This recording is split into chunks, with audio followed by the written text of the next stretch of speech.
A new liaison strategies poll out this morning shows the lead that Mark Carney's Liberals have over the Conservatives is growing. Now, this poll of 1,000 Canadians was conducted from February 9th to the 21st. That includes the date of the latest floor crossing by MP Matt Jeneroux, who left the Conservatives to join the Liberals on February 18th. And that's the shot of the signing, or sort of the joining ceremony. Now, according to a poll, if an election were held today, the Liberals would get 45% of the decided and leading vote. That's a 12-point lead over Pierre Poilievre's Conservatives, who sit at 33% support. The NDP, a distant third, with 9% support. This poll is relevant today because, of course, MPs are back in the House of Commons today, and former Conservative Matt Jeneroux will be on the other side, the government side, for the first time. So let's join CTV's Ottawa Bureau Judy Trinh live there this morning. Judy, fascinating set of scenarios right now, because the Liberals were really close a couple of weeks ago to sort of edging closer to a majority.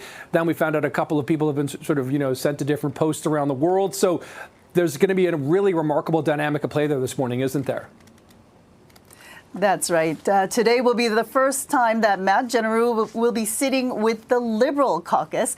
That brings the total number of Liberal MPs in the House of Commons, Nick, to 169, compared to the Conservatives at 141. However, the Liberals are still 3 seats shy of a majority, but there are rumors of more floor crossings. Now, this also comes at a time, as you said, in which the lead that the Liberals have over the Conservatives is at its highest point since Mark Carney became Prime Minister. So no one really wants an election at this point, and the stakes are really high for Pierre Poilievre in the sense that he has to show that he has control over his party. He has to, and what we have seen in just the past week, Nick, is that there are cracks.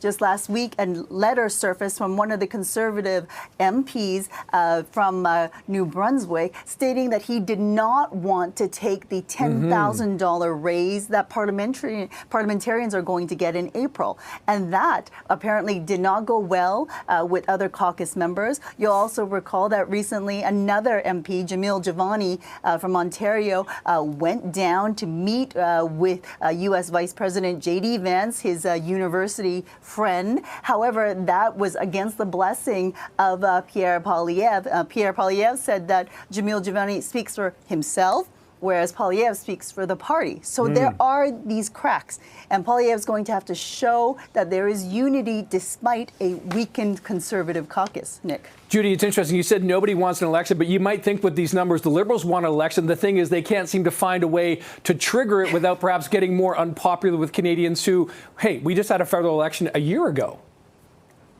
That's right. I mean, they would rather obviously get these numbers by floor crossings, right? Because polls also show that Canadians don't want an election. We also know that Mark Carney, whereas he's been very good in the past year in terms of defending the crease, he's a former goalie, right? Making sure that Canada's economic position is as strong as it can be. There hasn't been as much offense in terms of scoring goals, in terms of getting new trade deals, making sure that we've had like partnership agreements signed, but we haven't seen any real economic benefits yet, right? And we really need to see that, knowing that the economy is weakening and that more Canadians are undergoing these financial difficulties. I should point out to you, Nick, that the Prime Minister will be headed overseas later this week on Thursday to visit leaders in Australia, India,